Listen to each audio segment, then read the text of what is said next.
¿Qué es DITEC? La sigla DITEC significa la D y la I, personas con discapacidad. La T y la E significa personas mayores.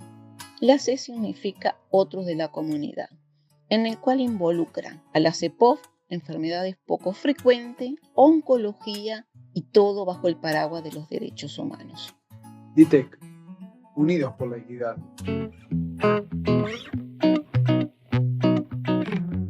Muy buenos días, muy buenas tardes, muy buenas noches. Depende de la hora en la que ustedes pueden acceder al programa Aquí y Ahora con DITEC. Nobleza obliga, por ello agradecemos a nuestro querido amigo Mario Puruncajas de Ecuador. Gracias, querido, por tu gran trabajo, por las entrevistas, las grabaciones, la edición y luego los subtítulos, que son tan importantes para hacer un programa más accesible, dado que llega a muchos países y la lengua de señas no es universal, entonces con los subtítulos llegamos a todos. También quiero agradecer a mi querida amiga Alejandra Pérez de Canal 23, quien siempre está para ayudarnos, darnos una mano y ver que este programa se transmita desde el interior a todo el país y luego al exterior. Quiero remarcar que es un programa distinto. Queremos llevar la información vital para nuestros colectivos. Ello es educar, concientizar, sensibilizar, tratando de derribar barreras y obstáculos, y tenemos como nuestro lema no dejar a nadie atrás. Nada de nosotros sin nosotros. Es un placer dar inicio a un nuevo programa de DITEC en su 4ª temporada. Y hoy tenemos de invitado a nuestro querido amigo Martín Nieves, director de la Secretaría de la Discapacidad de la Intendencia Municipal de Montevideo. Hoy la idea es poder hacer todo un reconto, poder hacer un balance de la gestión 2020-2025. Gracias, Martín, por aceptar nuestra invitación. Gracias por estar y sea muy bienvenido. No, gracias a ti, Marta, y al equipo de DITEC y a todos los colaboradores, incluso los colaboradores del extranjero. Para nosotros es muy importante esta entrevista porque en alguna medida recoge una síntesis de todos los intercambios que has tenido con referentes y referentas de América Latina, y en este caso nos toca a nosotros en alguna medida para rendir cuenta del cierre de gestión. Nosotros recordar que estuvimos por primera vez en la gestión pública, venimos de los movimientos sociales, de trabajadores organizados y de la sociedad civil. Nos encontramos con esta tarea de tomar la gestión en el periodo 2020-2025, y bueno, fue un periodo marcado por muchas incertidumbres, por muchas dificultades, por muchas hostilidades también desde el punto de vista político, en el sentido de que la política pública a nivel nacional y a nivel departamental se tuvo que defender a través de la gestión y de las acciones, y bueno, muchas veces nos encontrábamos solos y solas ante dificultades bien importantes. No es menor reconocer como trayectoria que pudimos superar una pandemia, pudimos superar varias crisis, incluida la crisis hídrica, la falta de alimentos, lo que tiene que ver con la virtualidad, lo que tiene que ver con las consecuencias a nivel de salud mental, con el post-COVID y la pérdida de las condiciones materiales de vida. Y bueno, y en esa coyuntura nos tocó defender una gestión en una intendencia de Montevideo que, si bien tenía 30 años de trayectoria, también tuvo que en alguna medida innovar y generar medidas de acción afirmativa para reforzar lo que era la necesidad de los colectivos y personas con discapacidad. Capaz que alguna pincelada de unas pequeñas acciones. Lo primero, decir que, bueno, que como criterio tomamos el eje trabajo, el eje cultura y el eje participación, que de esos tres ejes, algunos elementos a destacar fueron la priorización en el ingreso de trabajadores y trabajadoras con discapacidad a la función pública. Ahí pusimos una marca de un piso que parecía difícil de superar, que fue la cuota del 8%, primer antecedente en América Latina y quizás a nivel mundial de medida de acción afirmativa para trabajadores y trabajadoras con discapacidad. Eso nos permitió generar otras acciones y otras continuidades, por ejemplo, lo que tiene que ver con el relevamiento de las condiciones de accesibilidad y caminabilidad de todo Montevideo, trabajo que hicimos en conjunto con la Universidad de la República, en este caso, Facultad de Arquitectura y Facultad de Ciencias, los que nos llevó a otro hito que fue el programa Camino a Clase, procurando generar mejoras en la accesibilidad en torno a 366 escuelas de Montevideo. Ese quizás puede ser uno de los hitos o uno de los mojones. El segundo podríamos considerarlo con relación a la cultura. Allí trabajamos desde el comienzo, junto con las organizaciones sociales, el Consejo de Participación y diferentes referentes y referentas de la cultura, junto a organizaciones que en alguna medida sintetizaban a veces 25 años, 20 años, 10 años de trayectoria de diferentes departamentos, Montevideo, San Carlos, y también desde el exterior fueron sumándose colectivos como por ejemplo desde Argentina, Chile y Brasil. Así que el elemento cultura fue un elemento que bueno, que en nuestra gestión intentamos darle prioridad e importancia. También pensar en otros componentes como puede ser el elemento participación.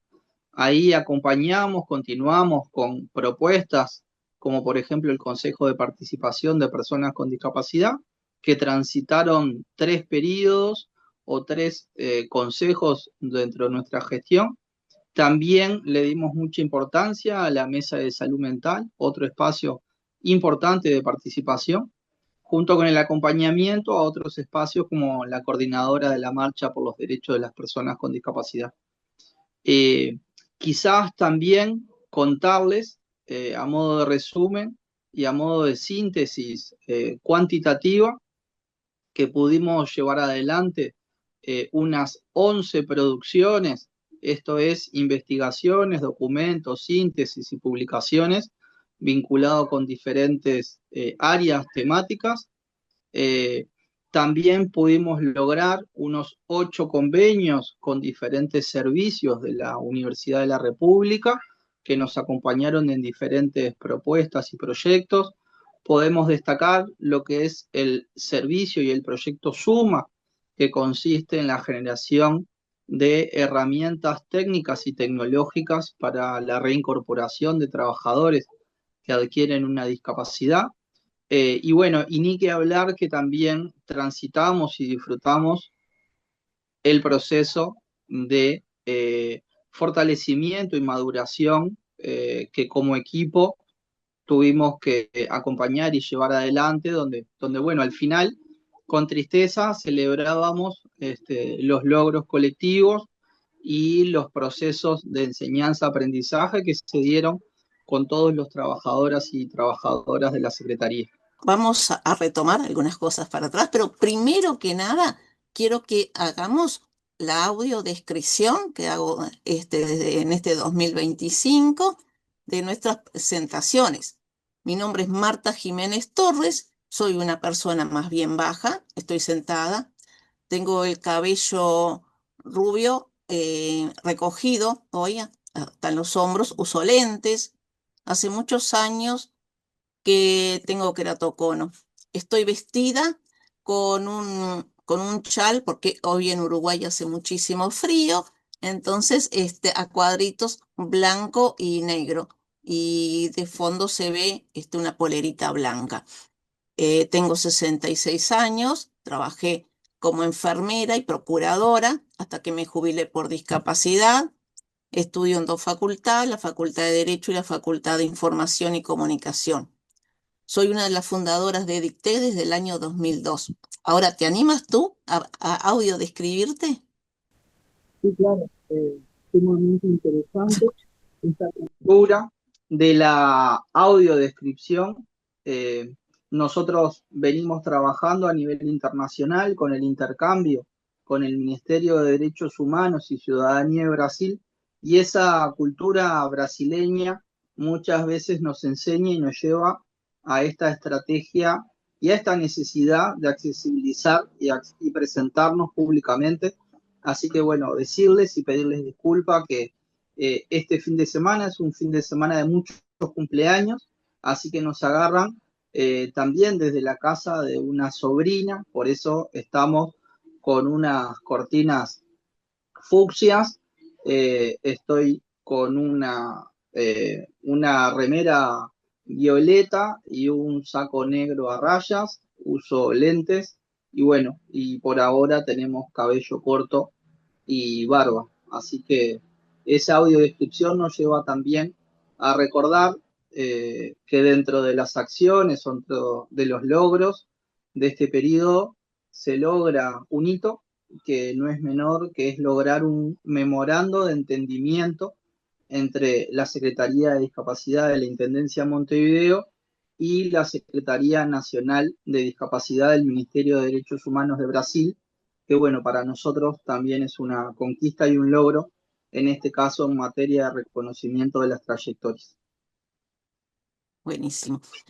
Vamos a ir recordando algunas de las cosas que ya nombraste, pero vamos a ampliarla. Como por ejemplo son los murales inclusivos. ¿Qué son, Martín? Cuéntale a la población nuestra y la del exterior que justamente no conocen este trabajo de ustedes.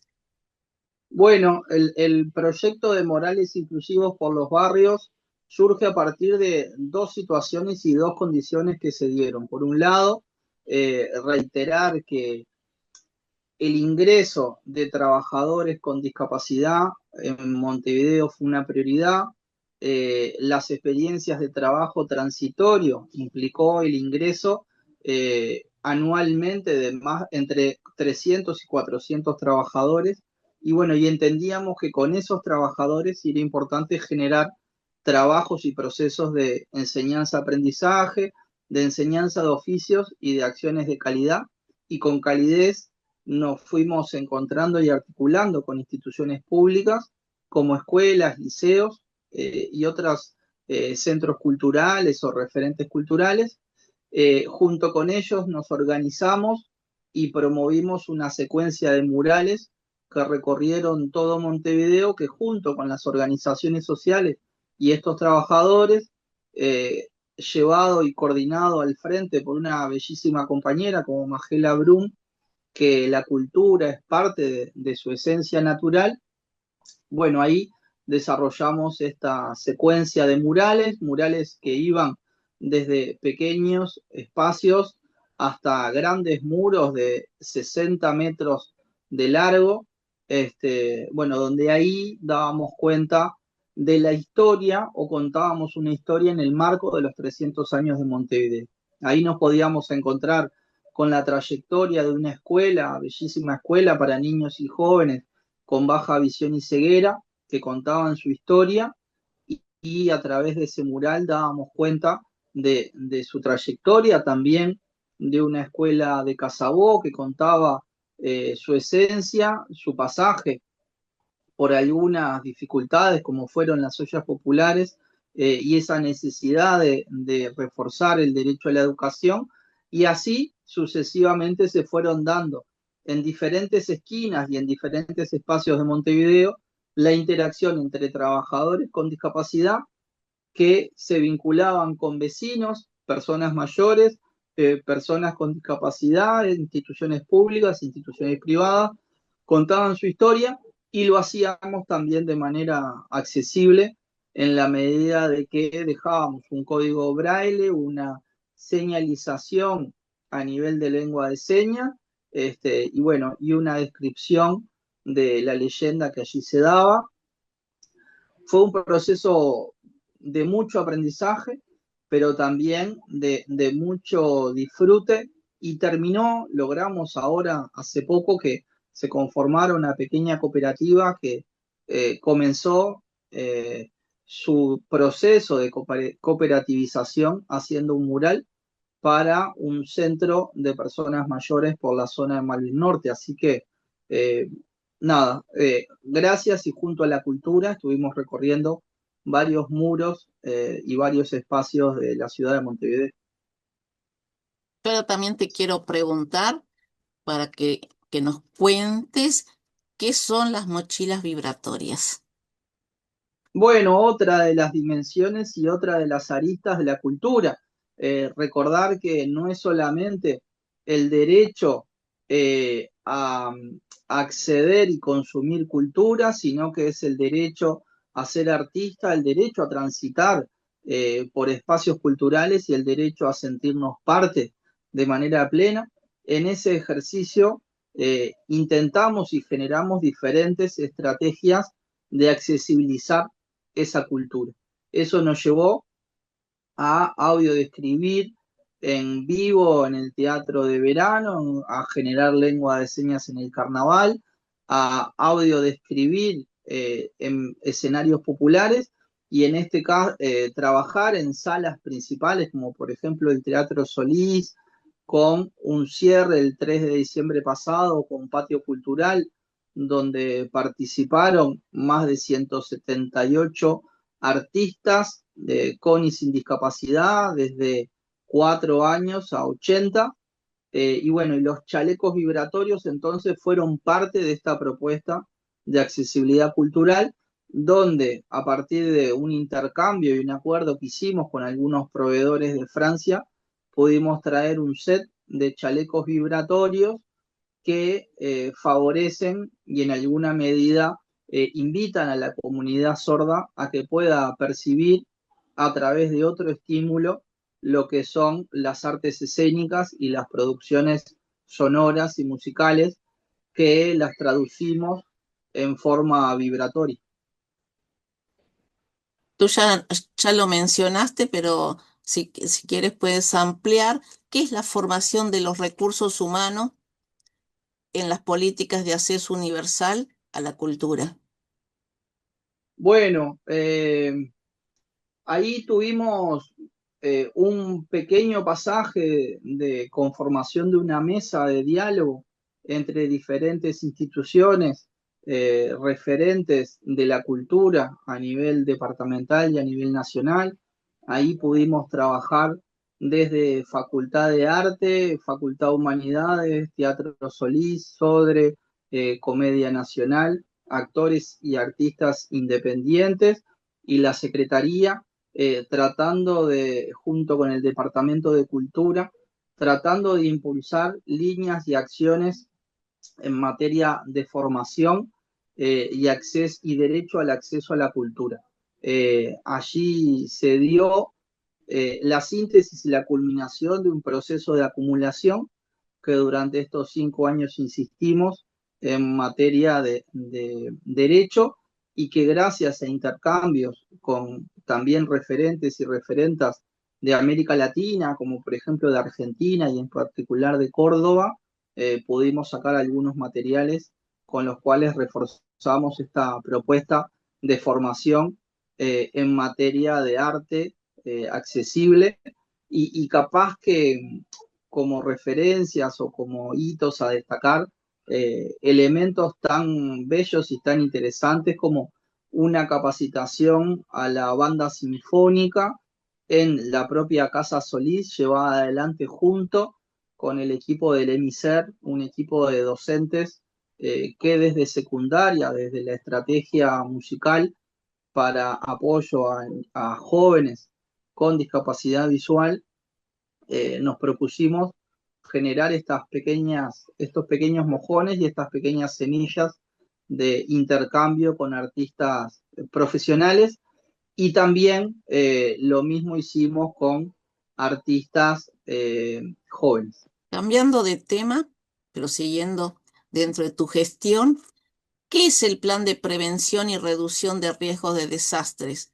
¿Qué acciones se pueden llevar a cabo para reducir el riesgo de un desastre más que nada con las personas con discapacidad y las personas mayores?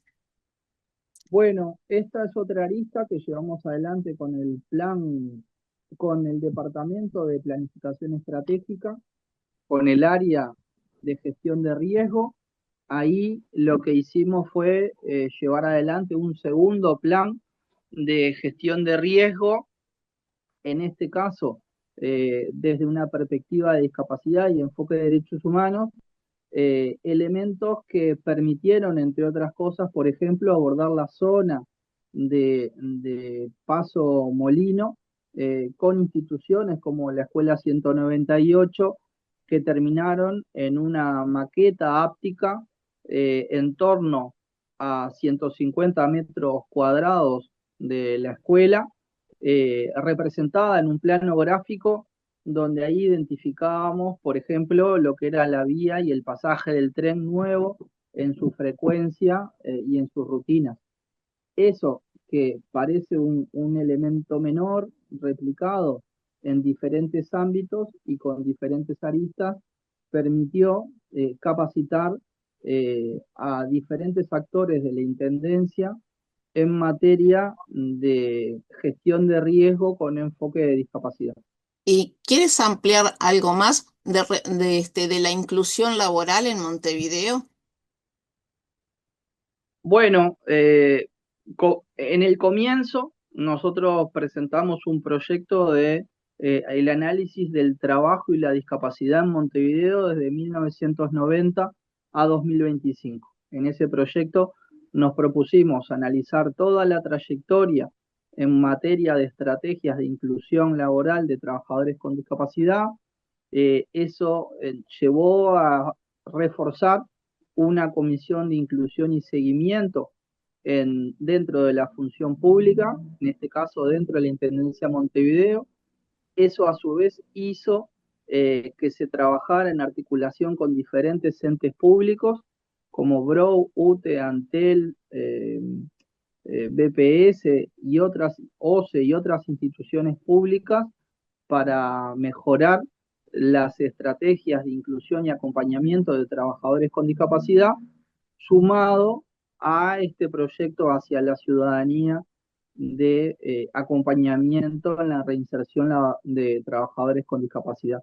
Podríamos decir entonces que esta estrategia de tomar la perspectiva del derecho al trabajo nos llevó desde un abordaje interno, intrainstitucional, un trabajo interinstitucional con los diferentes actores que en alguna medida toman el tema del derecho al trabajo, y a su vez con la ciudadanía generando diferentes medidas y diferentes acciones, como fueron en este caso las medidas de acción afirmativa, el aumento de las cuotas y el desarrollo de tecnología asistiva para el apoyo de la inclusión laboral. Sé que hoy hablamos de SUMA, la innovación para la inclusión. ¿Quieres ampliar un poquito más? Bueno, en alguna medida el Estado es responsable de llevar adelante el cumplimiento de la Convención de los Derechos de las Personas con Discapacidad, y esa convención incluye el diseño universal y los ajustes razonables.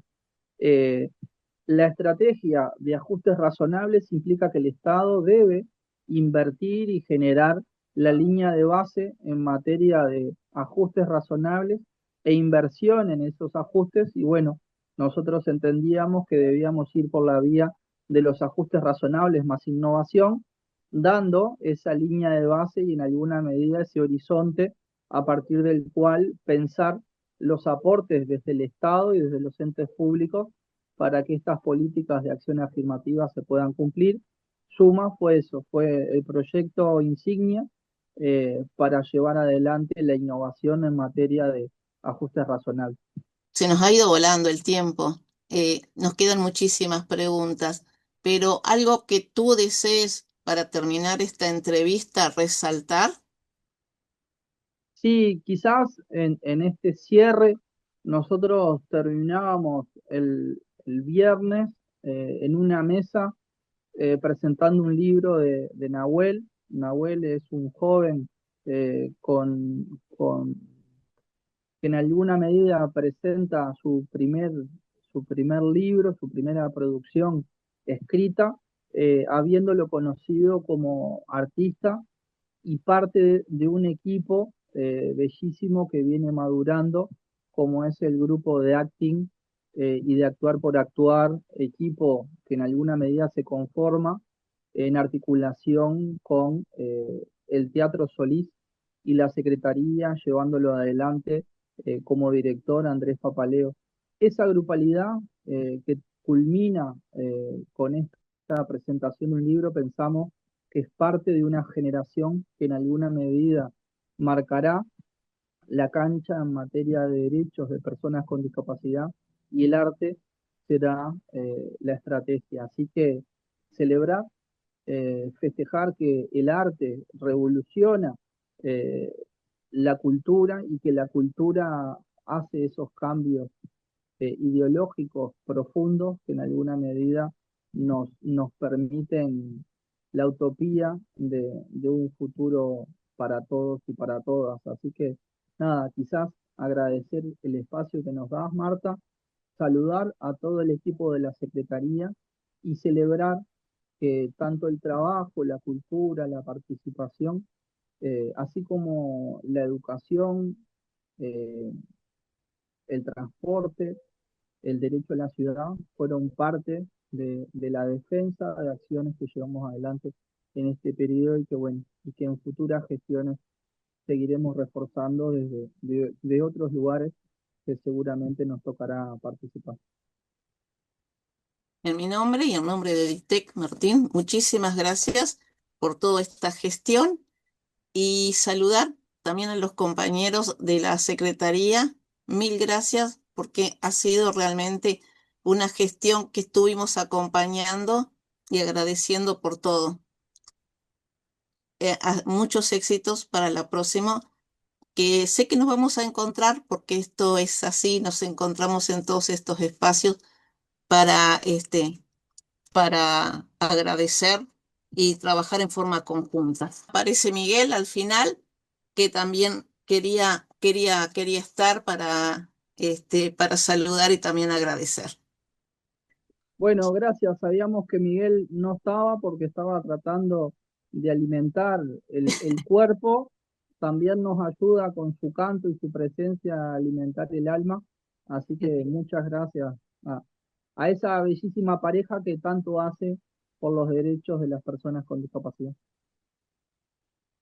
Gracias por todo. Será hasta la Un abrazo. próxima.